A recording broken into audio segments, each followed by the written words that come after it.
Hello बच्चों, कैसे हैं आप सभी। उम्मीद करता हूं कि आप सभी अच्छे होंगे और इसी उम्मीद के साथ स्वागत है आप सभी का आपके अपने YouTube चैनल ई ब्लैक बोर्ड में। यहाँ हम सभी सब्जेक्ट सिखाते हैं बहुत सरल तरीके से। तो देर न करते हुए चलिए वीडियो को शुरू करते हैं। बच्चों, इस वीडियो में हम कक्षा 8 की गणित विषय की प्रश्नावली 3.1 करेंगे और वह भी बच्चों नए सिलेबस के अनुसार, क्योंकि आप जानते हैं कि आपका सिलेबस गणित का बदल चुका है। ठीक है, तो चलिए शुरू करते हैं। प्रश्नावली 3.1। बच्चों, इस प्रश्नावली को शुरू करने से पहले इसका छोटा सा बेसिक कॉन्सेप्ट है। आपके लिए पहले उसे सीखना बहुत जरूरी है। यदि आप बेसिक नहीं सीखेंगे तो आप इन सवालों को नहीं कर सकते। ठीक है, तो पहले हम इसका बेसिक सीखेंगे, फिर अपने सवालों को करेंगे। बच्चों, सबसे पहले बात करते हैं वक्र। ये वक्र क्या होता है। देखिए, वक्र की सबसे आसान पहचान मैं आपको बताऊं। आप अपनी पेंसिल या पेन से कोई सी भी आकृति बना सकते हैं। जितनी भी आप आकृति बना सकते हैं सब वक्र कहलाती हैं। कोई सी भी, जैसे आप ये आकृति बनाई, वक्र है। वक्र है, इस तरीके से बना लिया, ये भी वक्र है। इस तरीके से बनाया तो ये भी वक्र है। कोई भी बना सकते हैं आप एक वर्ग बना सकते हैं, एक आयत बना सकते हैं, त्रिभुज बना सकते हैं। जो भी आप आकृति जानते हैं, जो भी बनाएंगे वह सब हमारी वक्र कहलाएंगी। ठीक है, यानी कि आप वक्र को सीख गए। अब बात करते हैं बच्चों साधारण या सरल वक्र। ये क्या होता है। देखिए, साधारण वक्र की एक पहचान होती है कि आप उसको बनाते समय अपनी पेंसिल को उठा नहीं सकते। ठीक है, जैसे यदि हम कोई आकृति बनाते हैं, ये हमने एक वृत्त बनाया, क्या इसको बनाने में हमने कहीं अपनी पेंसिल उठाई? नहीं उठाई, तो ये हमारा साधारण वक्र हो जाएगा। जैसे दूसरा लेते हैं, हमने एक त्रिभुज बनाया, इसको बनाते समय हमने कहीं पर भी अपनी पेंसिल उठाई? नहीं उठाई। आयत बनाते हैं, किसी भी प्रकार का कोई और दूसरी आकृति बनाते हैं, पेंसिल यदि आपने नहीं उठाई है तो वह साधारण वक्र कहलाएगा। ठीक है, जैसे आप इस आकृति को लीजिए, कहीं आपने पेंसिल उठाई? नहीं उठाई, तो आपका ये भी साधारण वक्र है। ठीक है, अब साधारण वक्र कौन सा नहीं होगा जिसे हम बिना पेंसिल उठाए भी बना सकते हैं। जैसे देखिए, हमने कोई आकृति बनाई, ये।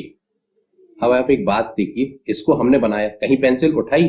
नहीं उठाई, लेकिन दूसरी शर्त को इसने पूरा नहीं किया। दूसरी शर्त क्या होती है कि वह आकृति स्वयं को काटे नहीं। मतलब जब भी हम कोई आकृति बनाएंगे वह अपने आप को काटनी नहीं चाहिए। यदि काटती है तो वह हमारा साधारण वक्र नहीं होगा। ठीक है, जैसे हम एक दूसरी आकृति बनाते हैं, ये हमने बनाई, इसको हमने बिना पेंसिल उठाए तो बना दिया, कहीं भी पेंसिल नहीं उठाई, लेकिन इसने खुद को यहाँ काट दिया। यदि काट दिया तो यह हमारा साधारण वक्र नहीं होगा। ठीक है बच्चों, आप साधारण वक्र को भी बहुत अच्छे से सीख चुके हैं। चलिए अब अगले टॉपिक की बात करते हैं, साधारण या सरल बंद वक्र। देखिए, जैसा कि नाम से ही ये पता चल रहा है कि यह साधारण वक्र तो होना चाहिए लेकिन बंद और होना चाहिए। ठीक है, देखिए हमने अभी जितनी भी आकृतियां बनाई, कहीं से ये खुल रही हैं? नहीं खुल रही, तो ये भी हमारा साधारण बंद वक्र होगा। यह भी साधारण बंद वक्र है, यह भी बंद है और यह भी बंद है। ठीक है, ये तो बंद की पहचान हो गई। फिर खुला कौन सा होगा बच्चों? देखिए, जैसे हम अभी इस आकृति को बनाते हैं, अब ये है तो साधारण वक्र, क्योंकि ये दोनों शर्तों को पूरा कर रहा है। एक बार पेंसिल उठाए बिना बना दिया और दूसरा ये आपस में कहीं काट भी नहीं रहा। ठीक है, तो साधारण वक्र तो ये हो जाएगा, लेकिन ये आपस यहां खुला हुआ है। ठीक है ना, ये खुला हुआ है तो ये साधारण बंद वक्र नहीं होगा। साधारण वक्र तो होगा लेकिन बंद वक्र नहीं कह सकते इसे। ठीक है, दूसरा, जैसे हम एक ये आकृति बनाते हैं, अब बताइए ये साधारण बंद वक्र है? नहीं। बंद क्यों नहीं है? क्योंकि इसकी एक भुजा खुली हुई है। यदि हम इस भुजा को इतना भी बंद कर देते हैं तो भी यह बंद नहीं हुई, ये खुली रह गई। ठीक है, अब बंद वक्र करने के लिए इसे क्या करना पड़ेगा? हमें पूरी बंद करना पड़ेगा, तब ये बंद वक्र कहलाएगी। ठीक है, यानी कि आप इन तीनों टॉपिकों को बहुत आसानी से सीख चुके हैं। चलिए अगले टॉपिक पर चलते हैं। देखिए बच्चों, हमारा अगला टॉपिक है बहुभुज। ये क्या होता है? इसे हम यहां ऐसे समझेंगे कि केवल रेखाखंडों से बना, किससे बना बच्चों? रेखाखंडों से बना सरल बंद वक्र बहुभुज कहलाता है।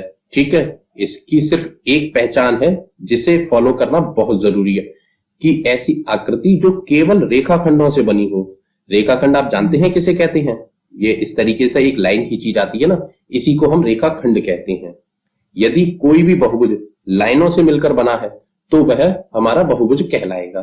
ठीक है, जैसे हम इस त्रिभुज को लेते हैं, देखिए ये 1, 2 और 3 रेखाखंडों से मिलकर बना है तो ये हमारा बहुभुज हो जाएगा। ये आयत 1, 2, 3, 4 रेखाखंडों से मिलकर बना है, ये भी हमारा बहुभुज है। ये इस पंचभुज को भी ले लीजिए, ये भी 5 भुजाओं से मिलकर बना है, सभी रेखाखंड हैं, वक्र कहीं नहीं है ना, तो यह भी हमारा बहुभुज हो जाएगा। ठीक है बच्चों, यानी कि आप बहुभुज को भी सीख चुके हैं। चलिए अपने अगले टॉपिक पर चलते हैं। देखिए ये है हमारा विकर्ण। अब ये क्या होता है? बहुत से बच्चे जानते होंगे, बहुत अच्छी बात है, नहीं जानते तो यहां सीख जाएंगे।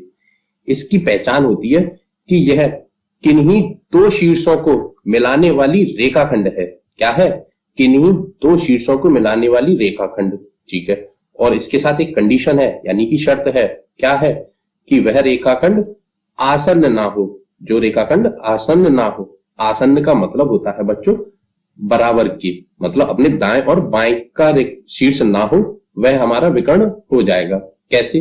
परिभाषाओं से थोड़ा सा आप ना समझ पाए, हम यहाँ प्रैक्टिकली समझते हैं।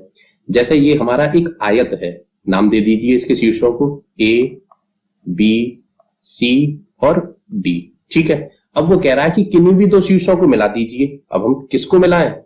मिलाने को तो किसी को भी मिला सकते हैं, जैसे A को D से मिला देंगे तो, लेकिन ये विकर्ण नहीं कहलाएगा, ये इसकी एक भुजा कहलाएगी। अब हमें यहाँ इसकी शर्त को ध्यान रखना होगा। वो कह रहा है कि जो आसन्न ना हो, यानी कि बराबर में ना हो, अगल बगल में ना हो। अब इस A के बगल में कौन कौन से शीर्ष हैं? देखिए, यदि आप अपने दाईं ओर देखेंगे तो B है, तो यानी कि A को आप B से नहीं मिला सकते। ठीक है, अब A को D से भी नहीं मिला सकते, ये भी इसके बगल में है। फिर हम किसे मिला सकते हैं? हम इसको मिला सकते हैं, A को मिला सकते हैं हम C से। ठीक है, तो ये हमारा विकर्ण कहलाएगा। चलिए A शीर्ष से देख लिया, अब क्या और कोई विकर्ण बन सकता है इसमें? हाँ, B से आप यदि D को मिला देंगे तो ये भी हमारा एक विकर्ण बन जाएगा। तो इस प्रकार आयत में कितने विकर्ण बने बच्चों? एक AC ये और एक BD ये, दो विकर्ण बन गए। ठीक है, विकर्ण सीखे आप? चलिए एक बार और कर लेते हैं और अच्छे से सीख जाएंगे। जैसे हम इस शीर्ष से लेते हैं तो इससे हम एक तो इसे मिला सकते हैं, यहां नहीं मिला सकते क्योंकि ये इसके बगल वाला हो जाएगा, और इसको यहां मिला सकते हैं। ठीक है, तो ये विकर्ण हो गए। अब यदि इस शीर्ष से लेंगे तो इसे यहां मिला सकते हैं और यहां मिला सकते हैं। ठीक है बच्चों, अच्छा और कोई बन सकता है? हाँ, एक इसको यहां मिला सकते हैं। तो ये हमारे क्या हो गए? विकर्ण। ठीक है, अब आप विकर्णों को बहुत आसान तरीके से सीख चुके हैं। ठीक है, इनको आपको क्यों सीखना जरूरी है बच्चों? क्योंकि इनकी जरूरत आपको अपने प्रश्न में मिलने वाली है। आप इस बेसिक को नहीं सीखेंगे तो आप अपने प्रश्नों को बहुत आसानी से नहीं कर पाएंगे, बहुत दिक्कत होगी आपको करने में। ठीक है, तो ये बेसिक आपके लिए बहुत जरूरी है सीखना। लेकिन फिर भी यदि कोई बच्चा चाहता है कि नहीं मुझे बेसिक नहीं सीखना, सिर्फ अपने सवाल ही करने हैं, तो आप इस वीडियो को थोड़ा सा आगे बढ़ा दीजिए। लास्ट में हमने इसके सवाल कराए हैं, आप वहां से उन सवालों को भी कर सकते हैं। लेकिन मैं तो यही कहूंगा कि बेसिक सीखते हुए ही सवाल करें। और फिर भी यदि आपका मन है नहीं सीखना बेसिक, तो आप अपने डायरेक्ट सवालों को भी सीख सकते हैं। ठीक है, चलिए अपने अगले टॉपिक पर चलते हैं। देखिए हमारा अगला टॉपिक है उत्तल बहुभुज। देखिए बच्चों, ये क्या होता है? ये कहता है कि सभी कोण 180 डिग्री से कम होने चाहिए। ठीक है, और दूसरा, सभी विकर्ण बहुभुज के अंदर होने चाहिए। मतलब इसमें जितने भी विकर्ण बनेंगे वह बहुभुज के अंदर होने चाहिए। और दूसरी शर्त है कि सभी कोण 180 डिग्री से कम होने चाहिए। जो भी आकृति इन दोनों शर्तों को पूरा करेगी वह हमारा उत्तल बहुभुज कहलाएगा। ठीक है, चलिए अब हम इनको एक यहां पर एग्जाम्पल के द्वारा समझते हैं। जैसे हमने ये एक आयत बनाया है, सबसे पहले ये देखिए, क्या इसके कोण 180 डिग्री से कम है? हाँ, हम जानते हैं कि आयत के सभी कोण 180 डिग्री से कम यानी कि 90 डिग्री के होते हैं। ठीक है, और इसके विकर्ण बनाइए, अभी हमने बनाए थे। एक विकर्ण ये रहा और दूसरा विकर्ण हमारा ये रहा, तो दोनों विकर्ण बहुभुज के अंदर हैं, तो इसने दोनों शर्तों को पूरा कर दिया, तो आयत हमारा उत्तल बहुभुज का उदाहरण है। ठीक है बच्चों, चलिए अब इसको एक और एग्जांपल से समझते हैं। जैसे ये एक षष्ठभुज है, इसको देखते हैं। देखिए बच्चों, इसके सभी कोण जो है ना वो 180 डिग्री से कम है।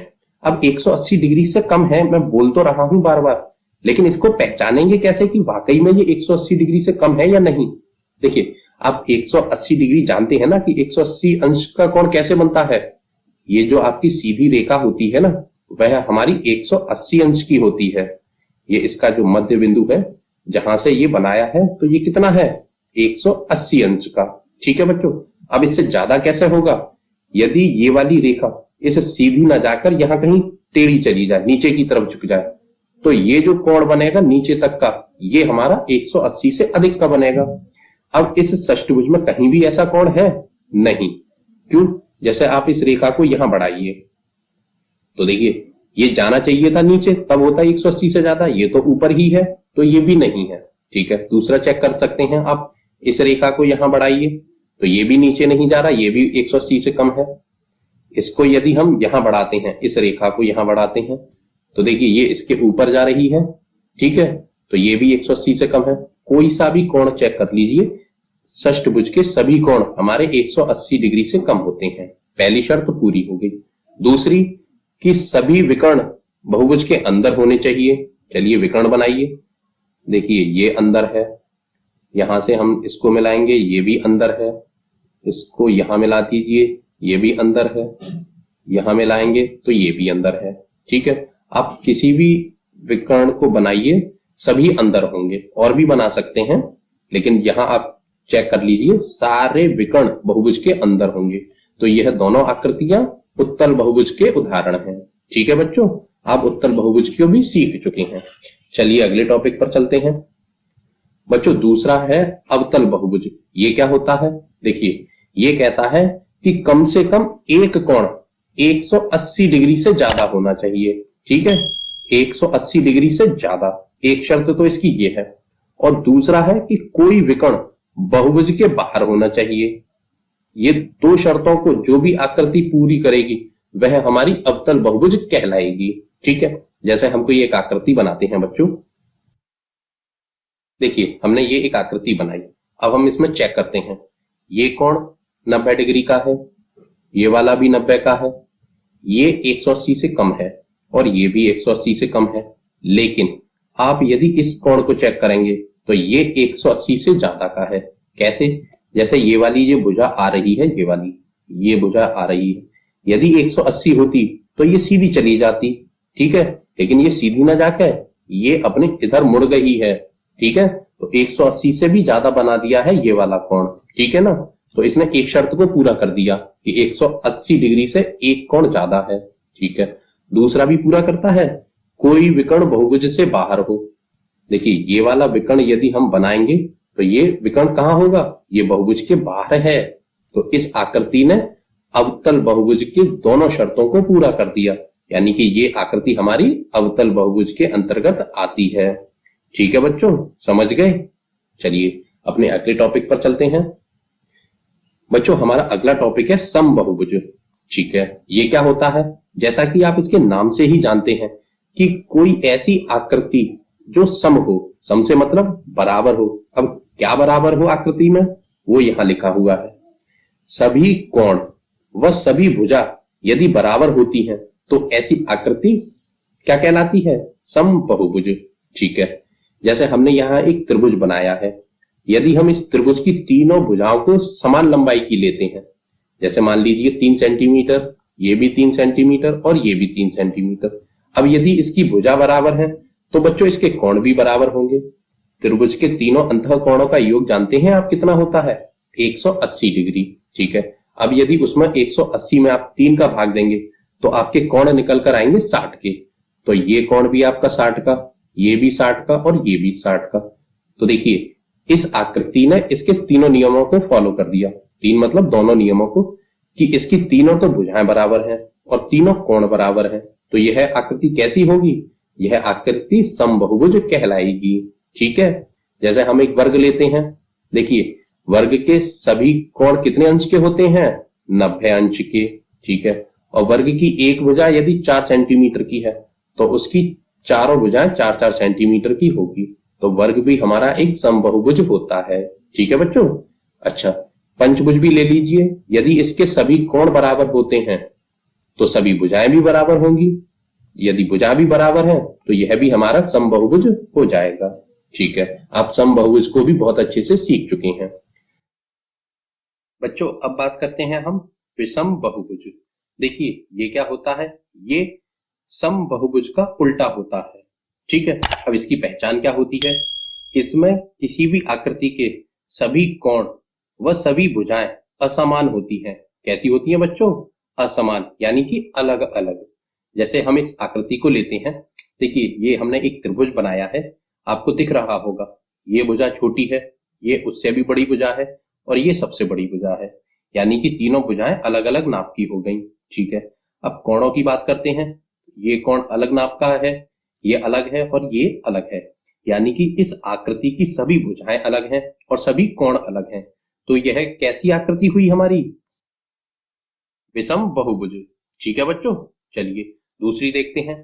देखिए इसको भी अगर यदि हम गौर से देखें, ये सबसे छोटी भुजा है, ये उससे बड़ी है, ये उससे भी बड़ी है और ये सबसे बड़ी है, यानी कि चारों भुजाएं अलग अलग नाप की हो गई। अब कोण को देखते हैं, ये कोण अलग है, ये भी कोण अलग नाप का है, ये भी अलग है और ये भी कोण अलग नाप का है, यानी कि इसकी चारों भुजाएं अलग अलग नाप की हैं और चारों कोण भी अलग अलग नाप के हैं। ठीक है, तो यह कैसी आकृति हुई बच्चों, यह भी हमारी विषम बहुभुज हुआ। ठीक है। अच्छा देखिए बच्चों, यदि आप इतना छोटा बेसिक कॉन्सेप्ट सीख गए तो यकीन मानिए आप इस एक्सरसाइज को आधे से ज्यादा अभी सीख चुके हैं। ठीक है, और जो कुछ बचा भी है ना थोड़ा बहुत, वो हम अपने प्रश्नों के माध्यम से उसे भी बहुत अच्छे से सीख जाएंगे। ठीक है, तो चलिए अब चलते हैं अपने प्रश्नों पर। देखिए पहला प्रश्न है, यहाँ पर कुछ आकृतियां दी गई हैं और वो कह रहा है कि प्रत्येक का वर्गीकरण निम्न आधार पर कीजिए। मतलब ये जो आकृतियां दी हैं ना, उनका वर्गीकरण करना है। वर्गीकरण मतलब पहचान करनी है। क्या पहचान करनी है कि आपको इन आकृतियों में से ये बताना है कि इनमें कौन साधारण वक्र है, कौन साधारण बंद वक्र है, बहुभुज है, उत्तल बहुभुज है और अवतल बहुभुज है। ठीक है, बस ये आपको पहचान करके बता देना है। चलिए अभी हमने बेसिक सीखा है, उसमें से देखकर अभी तुरंत बता देंगे। आपके लिए बहुत सरल सवाल रहेगा ये, यदि आपने बेसिक को बहुत अच्छे से सीखा है। यदि आप बेसिक को छोड़कर आए हैं तो हो सकता है कि आपको थोड़ी सी कठिनाई हो, फिर भी हम कोशिश करेंगे आपको समझ में आ जाए। देखिए सबसे पहला ए करते हैं। वो कह रहा है कि साधारण वक्र होना चाहिए। ठीक है, हमने साधारण वक्र की क्या पहचान सीखी थी कि हम यदि किसी भी आकृति को बनाते हैं तो अपनी पेंसिल उठनी नहीं चाहिए। इसको बनाइए, देखिए यदि आप इसको ऐसे बनाएंगे, कहीं पेंसिल उठी नहीं उठी, तो ये हमारा क्या है, साधारण वक्र। लिख दीजिए, एक पहला नंबर है इसका। ठीक है, दूसरा इसे बनाइए, ये भी बन गया, तो ये भी हमारा साधारण वक्र है। ठीक है, इसे भी लिख दीजिए। इसको बनाइए, देखिए बन गया। अब दूसरा गोला कैसा बनाएंगे, अब तो पेंसिल उठानी पड़ेगी तब बनेगा, तो यानी कि ये हमारा साधारण वक्र नहीं है। ठीक है, छोड़ दीजिए इसे। अब देखिए इसे बनाइए, इसको आप बिना पेंसिल उठाए तो बना देंगे बच्चों। ये बिना पेंसिल उठाए तो बन गया, इसने एक शर्त को पूरा कर दिया, लेकिन इसकी दूसरी शर्त भी थी साधारण वक्र की। वह क्या थी कि आकृति खुद को यानी कि स्वयं को काटनी नहीं चाहिए। ठीक है, दो पहचान थी, एक को इसने पूरा कर दिया लेकिन दूसरी को पूरा नहीं कर पाई। क्यों? क्योंकि इस आकृति ने खुद को कई जगह काट दिया, 1 2 3 4 5 जगह इसने खुद को काट दिया, स्वयं को काट दिया, तो यह हमारा साधारण वक्र नहीं कहलाएगी। ठीक है, तो ये भी नहीं है हमारी। इसे देखिए, इसे आप बना सकते हैं, हाँ इसे हम बना सकते हैं, बिना पेंसिल उठाए भी बना दिया और इसने स्वयं को काटा भी नहीं, तो ये भी हमारी साधारण वक्र हो जाएगी। ठीक है बच्चों, चलिए अगला देखिए, इसने भी स्वयं को बना दिया एक ही बार में और बिना पेंसिल उठाए और खुद को काटा भी नहीं, तो ये भी हो गया हमारा। इसे देखिए, बन गया, तो ये भी हमारा साधारण वक्र हो जाएगा। अब अगला देखिए, देखिए इसको आप गोला बनाएंगे, अब पेंसिल उठानी पड़ेगी तब ये लाइन खींच पाएंगे, ठीक है, फिर पेंसिल उठानी पड़ेगी तब ये खींच पाएंगे। तो ये भी हमारा साधारण वक्र नहीं है। तो साधारण वक्र क्या है? पहला, दूसरा, पांचवा, छठवां और सातवां। ठीक है बच्चों, चलिए बी। अब देखिए बी करते हैं। क्या है? साधारण बंद वक्र। अब देखिए बच्चों, जो साधारण वक्र हमने अभी जो निकाले हैं, ये जितने भी निकाले हैं सभी बंद हैं, एक भी कहीं से खुला नहीं है। तो इसका भी आंसर वही हो जाएगा, पहला, दूसरा, पांचवा, छठवां और सातवां। ठीक है बच्चों, इसका और इसका सेम आंसर होगा, क्योंकि कोई भी इसमें वक्र खुला नहीं है। जितने भी हमने साधारण वक्र निकाले हैं वो एक भी खुला नहीं है, सब बंद हैं। तो ये भी वही आंसर हो जाएगा। अब बात करते हैं बच्चों बहुभुज की। अब बहुभुज कौन कौन से हैं इसमें? देखिए, बहुभुज की हमने क्या पहचान सीखी थी कि वह केवल रेखाखंडों से बना होना चाहिए। अब देखिए रेखाखंडों से इसमें कौन कौन सी आकृति बनी है। ये देखिए, ये रेखाखंडों से बनी है, ठीक है, और ये भी रेखाखंडों से बनी है। तो ये और ये हो गया, ठीक है। और कोई है? पहले एक एक करके देखते हैं। ये रेखाखंडों से बनी है, हाँ, और दूसरा कहीं से खुली है नहीं। तो यही हो गया हमारा एक, इसका आंसर, यानी कि पहला बहुभुज है। दूसरा, ये भी रेखाखंडों से बना है और कहीं से खुला भी नहीं है, और सरल साधारण वक्र भी है, बंद भी है। तो ये भी हमारा आंसर हो जाएगा बहुभुज का। ठीक है, अब इसे देखिए, ये रेखाखंडों से बना है, नहीं बना, ठीक है। अब ये रेखाखंडों से बना है, लेकिन ये साधारण वक्र ही नहीं है। जब साधारण नहीं है तो बहुभुज भी नहीं होगा, ठीक है, तो ये भी नहीं है। ये किससे बना है? रेखाखंडों से? नहीं, ये वक्र से बना है, तो ये भी बहुभुज नहीं है। अब देखिए, इसमें दो तो रेखाखंड है, लेकिन यहां दो वक्र हैं, तो ये भी बहुभुज नहीं होगा। इसमें ये दो रेखाखंड हैं, लेकिन ये एक वक्र है, तो ये भी हमारा बहुभुज नहीं होगा। ठीक है बच्चों, और ये भी नहीं है। तो हमारे बहुभुज कितने हैं इसमें? केवल दो, पहला और दूसरा ही बहुभुज है। ठीक है, अब बात करते हैं बच्चों अगला डी। ये कह रहा है उत्तल बहुभुज। देखिए, उत्तल बहुभुज हमने अपना बेसिक में आपको बताया था। क्या पहचान होती है उत्तल बहुभुज की? कि सभी कोण 180 डिग्री से कम होने चाहिए, ठीक है, और दूसरी, कोई भी विकर्ण बहुभुज के बाहर नहीं होना चाहिए। चलिए देखते हैं इस नियम को कौन कौन फॉलो कर रहा है। सबसे पहले इसे देखते हैं।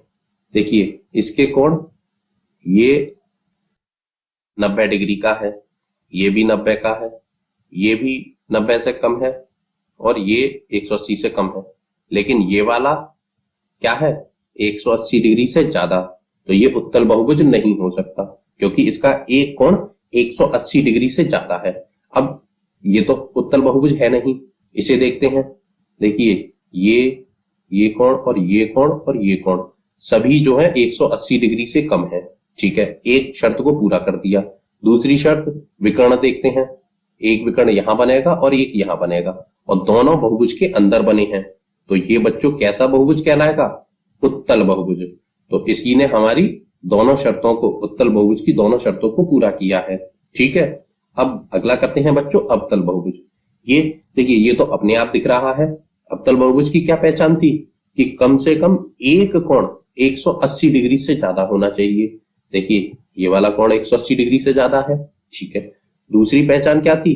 कि एक विकर्ण, कम से कम एक विकर्ण बहुभुज के बाहर होना चाहिए।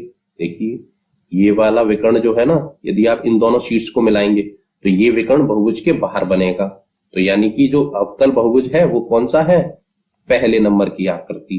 ठीक है बच्चों, सवाल तो बच्चों समझ में आ रहे हैं और वीडियो पसंद आ रही है। यदि वीडियो पसंद आ रही है तो प्लीज इस वीडियो को लाइक कर दीजिए और चैनल को सब्सक्राइब करना बिल्कुल मत भूलिए।